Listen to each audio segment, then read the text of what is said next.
They say art imitates life, but in this case, is art a prophecy?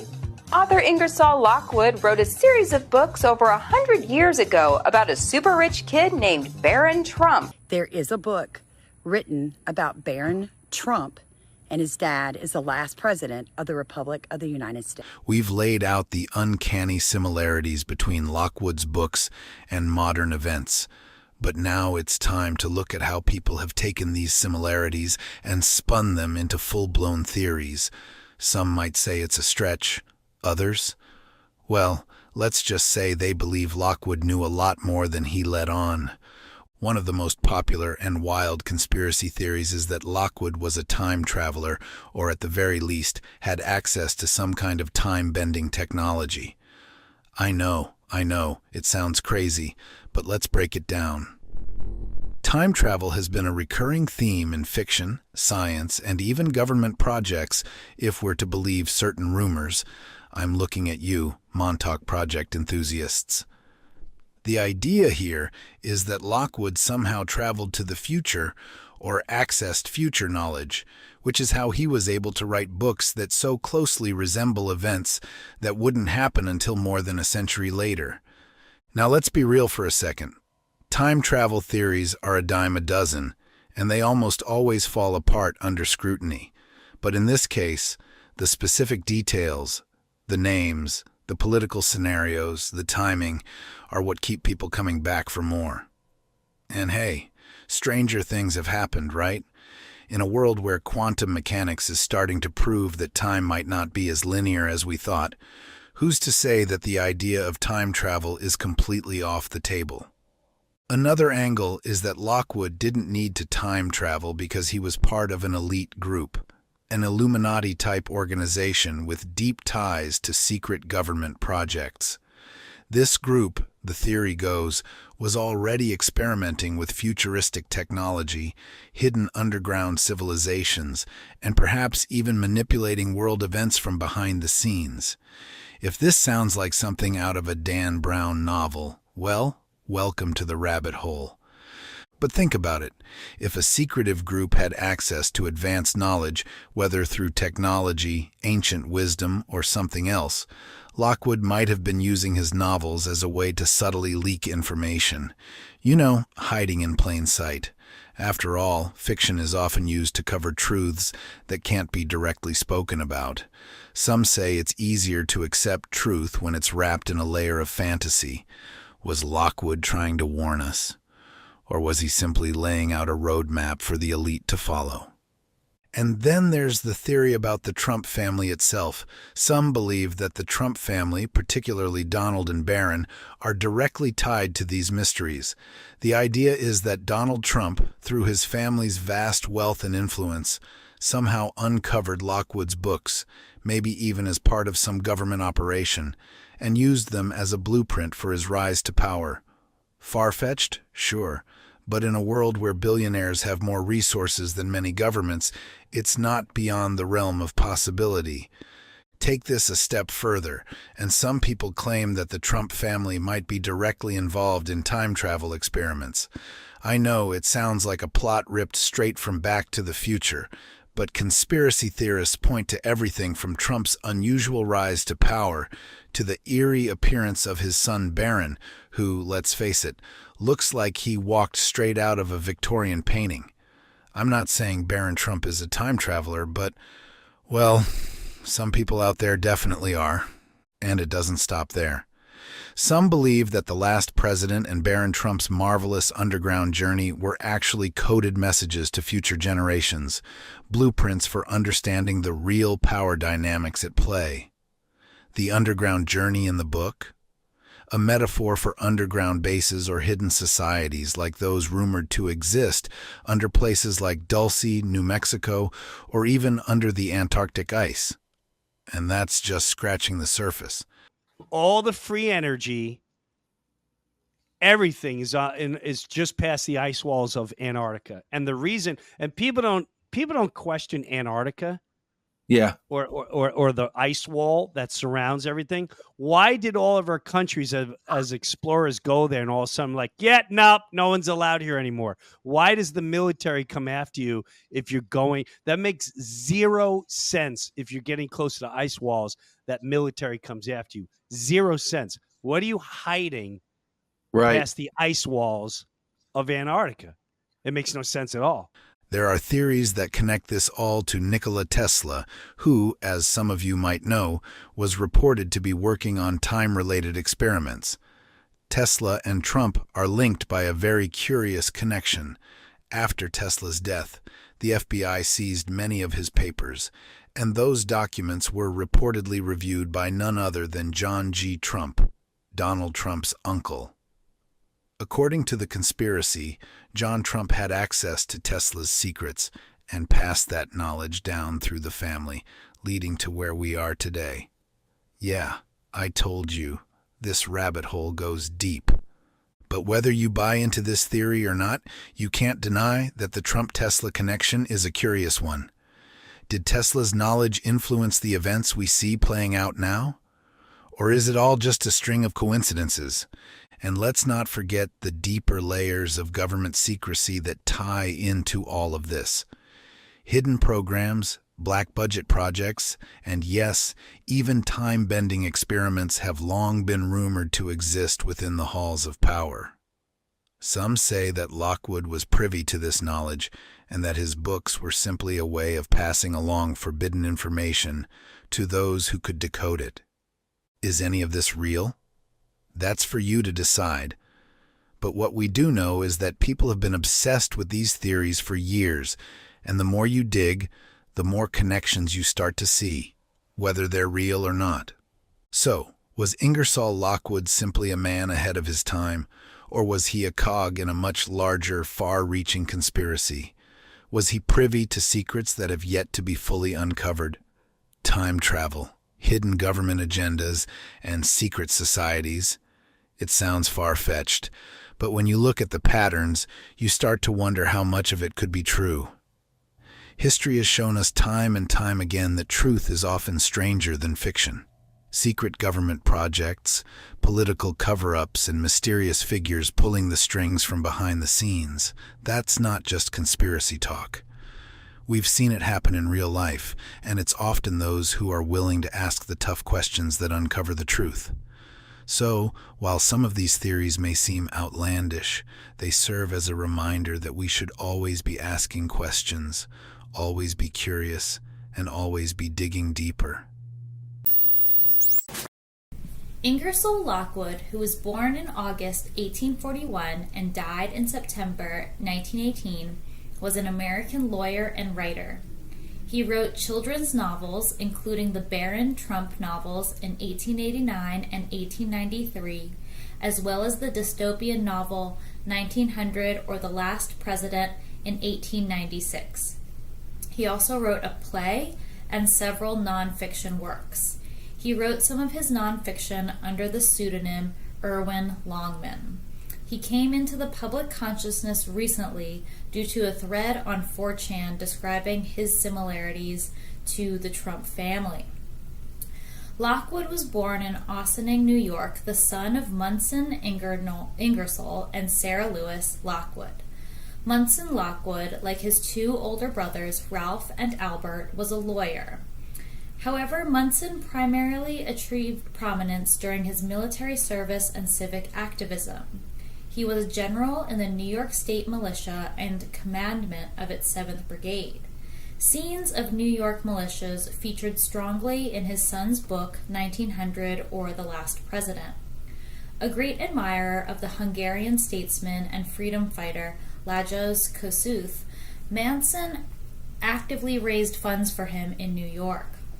Freedom fighters and European heroes such as Baron Trenck made an immense impact on Lockwood and other writers of the time.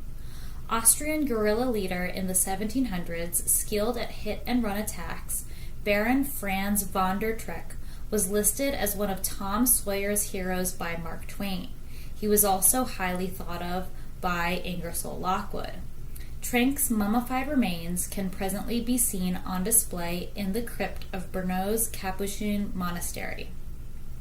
Lockwood's father was also one of the founders of Ossinings's First Bank and Dale Cemetery, where Ingersoll would later be buried, and served as the warden of Sing Sing Prison from 1850 to 1855. Lockwood had two brothers, Henry Clay Lockwood, named for his father's friend, Henry Clay, and Howard Lockwood. Like his father and uncles, Ingersoll Lockwood trained as a lawyer, although his first official position was as a diplomat. In 1862, he was appointed consul to the Kingdom of Hanover by Abraham Lincoln. At the time, he was the youngest member of the U.S. consular force and served in that post for 4 years. This was a good place for an American to be during the bloody Civil War. The terms of the Congress of Vienna in 1814 not only restored Hanover, but elevated it to an independent kingdom with its Prince-Elector, George III of the United Kingdom, as King of Hanover. The new kingdom was also greatly expanded and became the fourth largest state in the German Confederation, behind Prussia, Austria, and Bavaria, and the second largest in northern Germany. During Lockwood's tenure, the Kingdom of Hanover was enjoying peace after an attempted coup in 1848. In 1866, when Lockwood left his post, the Kingdom of Hanover attempted to maintain a neutral position, along with some other member states of the German Confederation. Hanover's vote in favor of the mobilization of Confederation troops against Prussia in 1866 prompted Prussia to declare war. The outcome of the war led to the dissolution of Hanover as an independent kingdom, which was annexed by the Kingdom of Prussia and became the Prussian province of Hanover. Along with the rest of Prussia, it became part of the German Empire in 1871. This was the international chaos that Lockwood left behind when he returned to New York City in 1866. Diplomacy with foreign nations features very strongly in Lockwood's book 1900 or The Last President. On his return, he established a legal practice in New York City with his older brother Henry. He published 1,000 legal don'ts and a play called Washington. Lockwood also published translations of French works such as Renan's St. Paul, and so appears to have spoken multiple languages according to his Library of Congress name authority file. By the 1880s, Lockwood had established a parallel career as a lecturer and writer. It was common for authors of the time to publish pamphlets and then go on the circuit advertising their thoughts from these pamphlets. In 1884, Lockwood married Winifred Wallace Tinker, a Pennsylvania native and graduate of Vassar College who was born in 1862 and was 21 years his junior. At this time, Ingersoll Lockwood decided to emulate the success of children's books by Lewis Carroll and J.M. Barrie and produce the Baron Trump novels. These are two children's novels written in 1889 and 1893. They remained obscure until 2017, when they received media attention for perceived similarities between their protagonist and U.S. President Donald Trump. Lockwood published the first novel, Travels and Adventures of Little Baron Trump and His Wonderful Dog Bulger, in 1889, and its sequel, Baron Trump's Marvelous Underground Journey, in 1893. The novels recount the adventures of the German boy Wilhelm Heinrich Sebastian von Trump, a similarly long name to Baron Franz von der Trenck, who was one of the heroes Lockwood admired, who goes by Baron Trump, as he discovers weird underground civilizations, offends the natives, flees from entanglements with local women, and repeats the pattern until arriving at Castle Trump, which is on Fifth Avenue in New York City. An 1891 reviewer wrote about one of Lockwood's novels, "The author labors through 300 pages of fantastic and grotesque narrative, now and then striking a spark of wit, but the sparks emit little light and no warmth, and one has to fumble for the story." Lockwood's writing style was much better suited to political fanfare, and his work 1900 or The Last President is exciting and well written. Baron Trump lives in a building named after himself, Castle Trump, while the real-life Donald Trump had lived in Trump Tower on Fifth Avenue for decades. Furthermore, Donald Trump's youngest son's name is Barron Trump.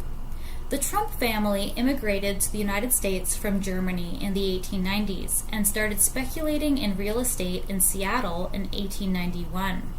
Before 1918, they had begun to purchase real estate in Queens.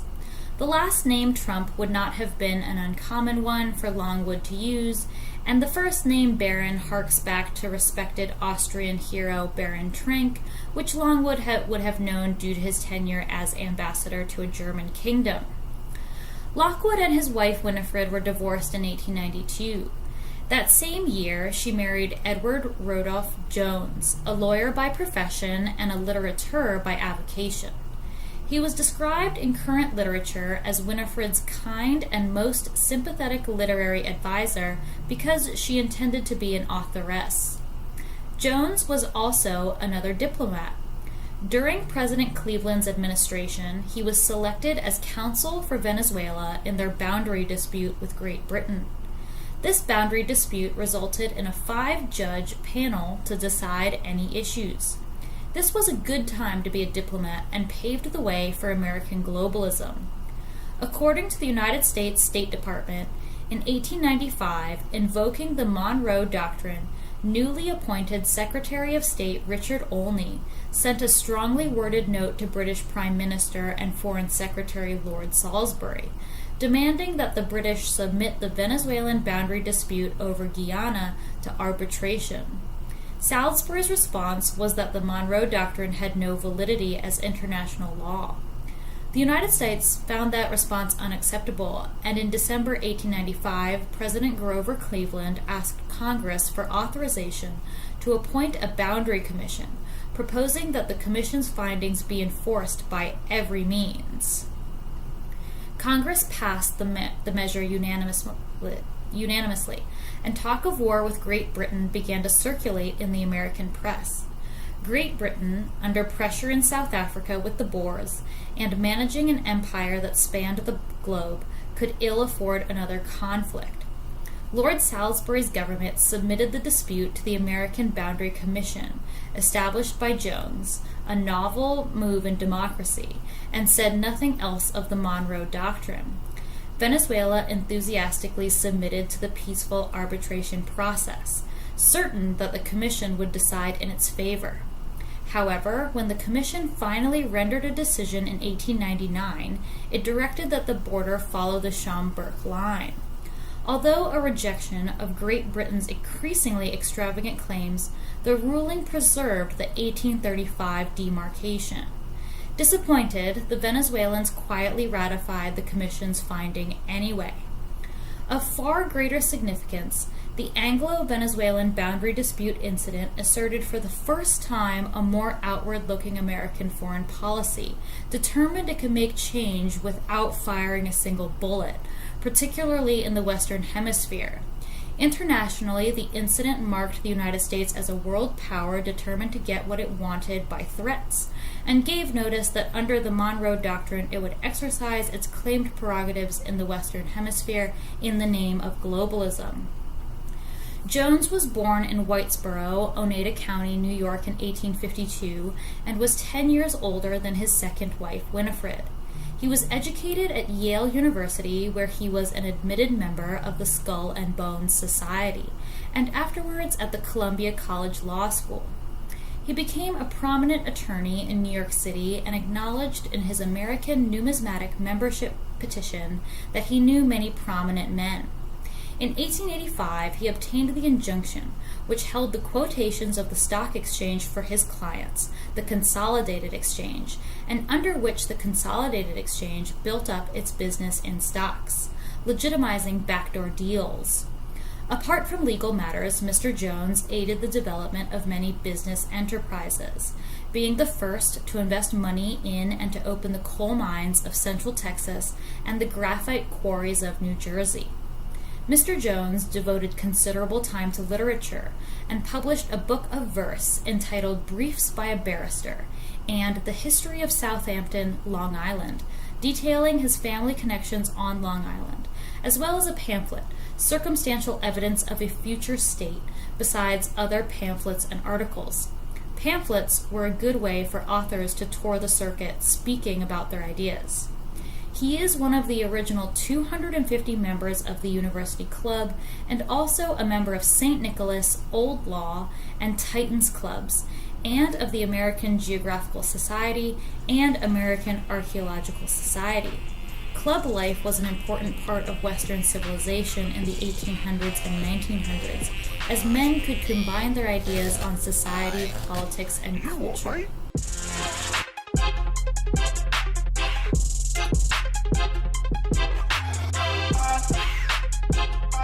Yeah.